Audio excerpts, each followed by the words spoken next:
Nancy Pelosi and Donald Trump are locked in a political death match. The government being shut down with the fate of mankind. It is not that epic, but it is somewhat problematic. The government is shut down. You have nearly 1 million people who are not getting paid and has been going without paychecks for jobs and work that they've still continued to do, at least many of them. Have you ever heard of the term tit for tat?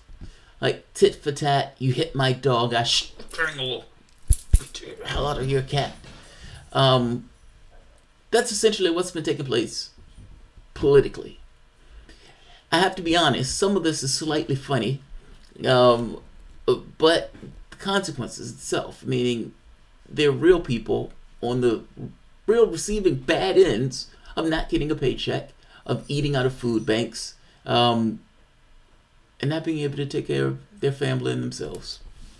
So there are magnificent consequences to this, not to mention when it hits downstream. And if those TSA workers decide to strike or stop working, airlines start to shut down, people start missing flights, certain business stop getting done, bring it to a halt.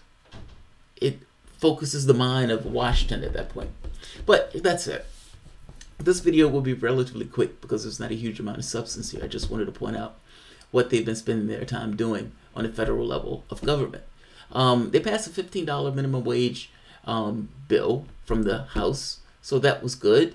I don't necessarily have this trust that they're going to push this through when they get power.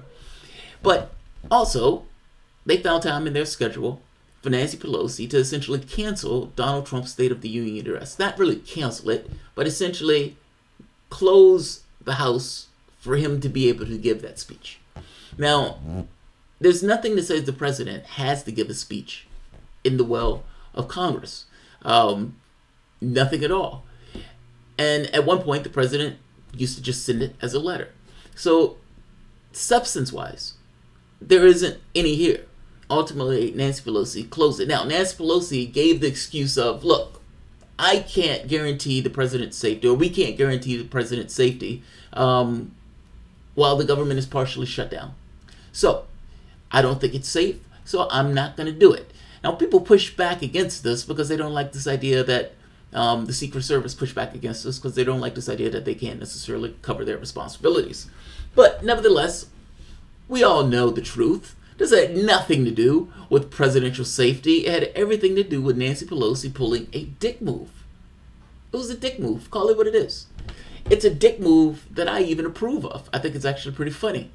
And I love, this fig leaf of an excuse that is such a fig leaf of an excuse that you know that it's a fig leaf of an excuse. But the point is for you to know that it's a fig leaf of an excuse because you want to enrage the person that they would do such a thing. And that is what Nancy Pelosi is essentially doing.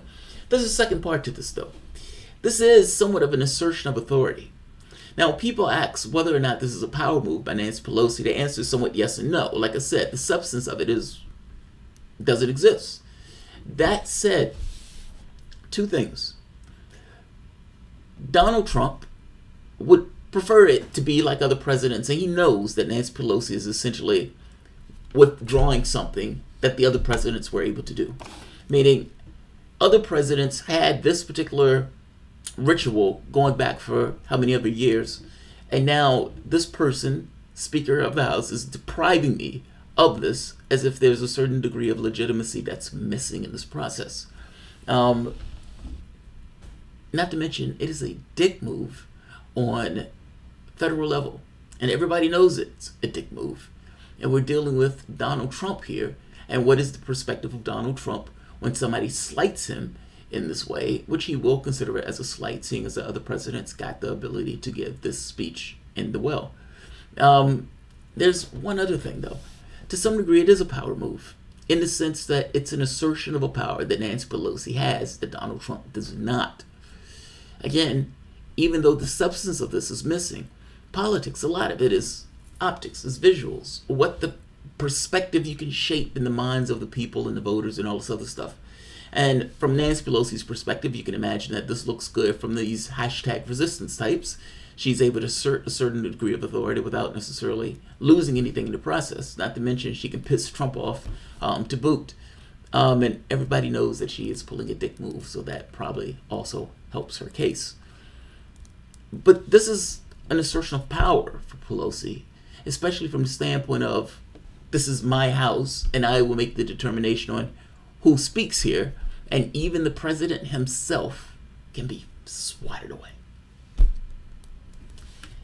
In that sense, yeah, it is an assertion of authority. Nancy Pelosi might as well stand in the wall, like, shirt off and just metal brassiere or something. She's like screaming like a Valkyrie.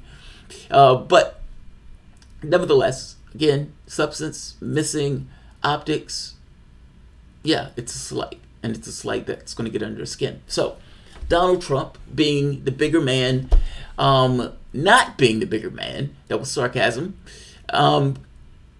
responds. Now, how does Donald Trump respond to this? Now, Nancy Pelosi is essentially saying, look, I'm not deplatforming the president. Once the government is open, the president can have his speech. Now, he can give his speech anywhere, but if he wants to give the speech in a well, it's going to be when the government opens. That was her point. So Donald Trump responded. Now, Donald Trump responded by depriving Nancy Pelosi of an Air Force One escort to Afghanistan. Now, Nancy Pelosi was taking a trip to Afghanistan, and Donald Trump essentially, what is it? That's not delisting her plane, but essentially denying Nancy Pelosi the use of the military jet to get to Afghanistan. This is amazing. This is utterly and entirely amazing. This is how they're spending their time. Donald Trump said Thursday he was denying House Speaker Nancy Pelosi a military plane for a trip to Afghanistan that was set to begin in the afternoon. A tit for tat, they even call it tit for tat, retaliation that deepened the divide between the leaders and brought the government no closer to reopening. The move, apparently in response to Nancy Pelosi's letter a day earlier suggesting the president reschedule his State of the Union address, made for high drama but little substance in the ongoing standout over border security. Okay, they're looking at it with the same analysis that I'm looking at it. Yeah, there's an optics here, and optics matter in politics, but from the standpoint of substance, there was none. It's just a dick move. And Donald Trump responds with his own dick move. Nancy Pelosi's dick move is bigger, though. It is. Because ultimately, Donald Trump would really want to be able to do the State of the Union address, especially seeing as he wants to see himself with the same stature of other presidents. And this notion of, I am the president, but I, with all of the powers that I have of the presidential office, cannot set foot into that place. That will irk the hell out of him. That would irk the hell out of him. And yet, while all of this is taking place, nearly 1 million people are going without their paychecks. And this is going into an uncertain, indeterminate time period. So, funny in a political sense. And look, from the standpoint of politics, these guys are functioning at a level where the consequences below them are almost, I would imagine, diffuse. I mean, Nancy Pelosi has like $100 million in the bank. Donald Trump's supposedly a billionaire. And many of these people are millionaires. They're in a different class. It's not hitting them. It doesn't bite them in the same way it would bite somebody else. As long as those workers continue to go and do that job, despite not getting paid, that pain is isolated to them. That pain needs to be visited upon the entirety of the nation. Your government is shut down. I mean, for fuck's sake. That should be a bigger deal than what it is. This shutdown is going to go on for months. This is the dysfunctional government. I mean, let's be quite honest. This is not the way governments are supposed to behave. This is not the way government's supposed to act. And fact of the matter is, it's been non-reactive from the standpoint of dealing with the needs of the citizenry for years now. You can even say decades. This is a dysfunctional government. I'll end this here. If you guys enjoy the content, please feel free to share, like, subscribe. You can always support the Patreon. Thanks all.